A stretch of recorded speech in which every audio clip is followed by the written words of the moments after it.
So there's a difference, but not that one is better than the other. It's just when you have your own cow, you can drink the milk fresh from her. We're going to talk about the milking process. We just got done the morning milking. The morning milking starts at 4 a.m. The cows come in. Most of them come home on their own. They like the milking process. It's very relaxing to them. It's part of their daily routine.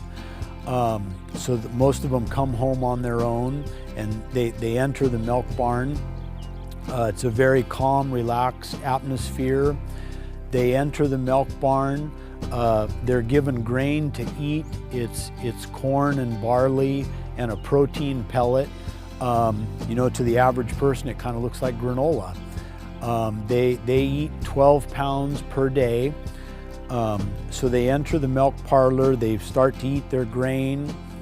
Their udder is prepped for milking, so they're dipped with an iodine product so it'll kill any bacteria that may be on the udder, so you're producing nice, fresh, good quality milk. And prior to the milking machine going on the cow, you take a paper towel and you wipe off the iodine because you don't want any of that to get into the milk. So you make sure she's clean. And as you've done that, it's stimulated her to letting her milk down. And so you then attach the milking unit, which is operated through pulsation. And through that pulsation, it squirts the milk out of her udder, and it goes through the stainless steel pipe and the rubber hose, and then from there it enters into the main bulk tank, which is cooled through refrigeration, because milk comes out of a cow at 96 degrees, and you want to cool it down as quickly as you can to 32 degrees to keep its freshness. So once she's done, you remove the milking unit from her, and you do it in a gentle fashion, and then she's dipped again with iodine, which helps to keep any bacteria from the environment from entering into her udder. And then once she's been dipped, she leaves the milking barn and she'll go out and start to eat alfalfa. In the springtime, she'll go out into the pasture and eat grass. But right now for us, the pasture's dry, so we bring in alfalfa, and that's what she'll eat once she leaves the milking barn.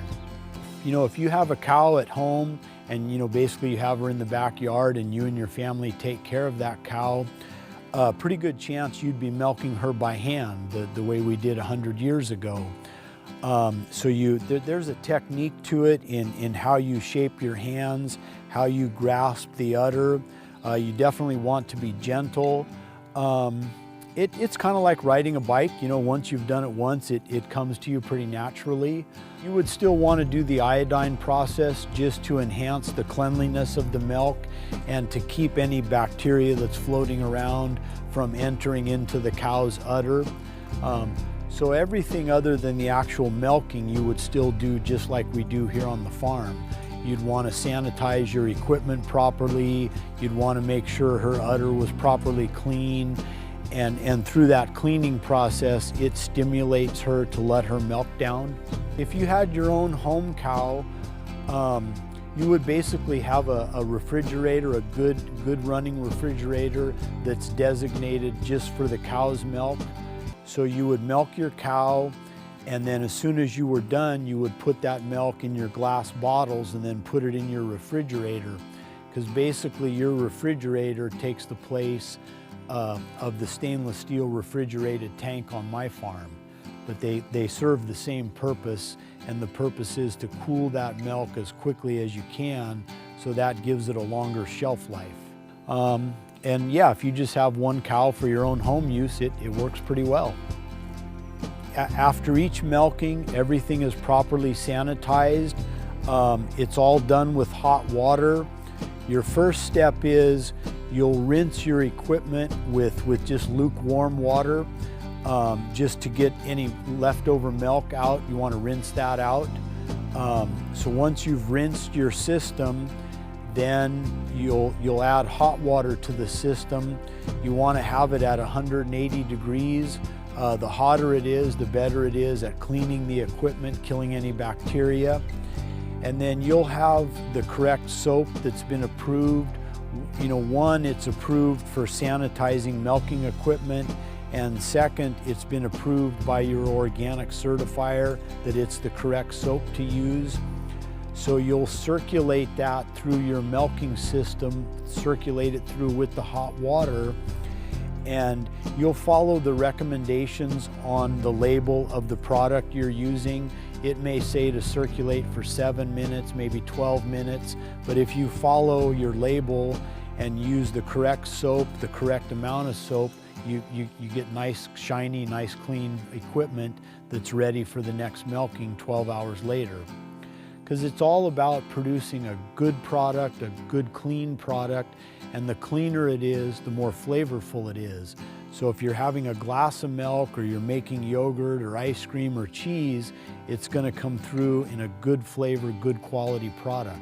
And that's really what it's all about, is producing a safe, good quality product. And for myself as an organic farmer, I want a good, clean, organic product.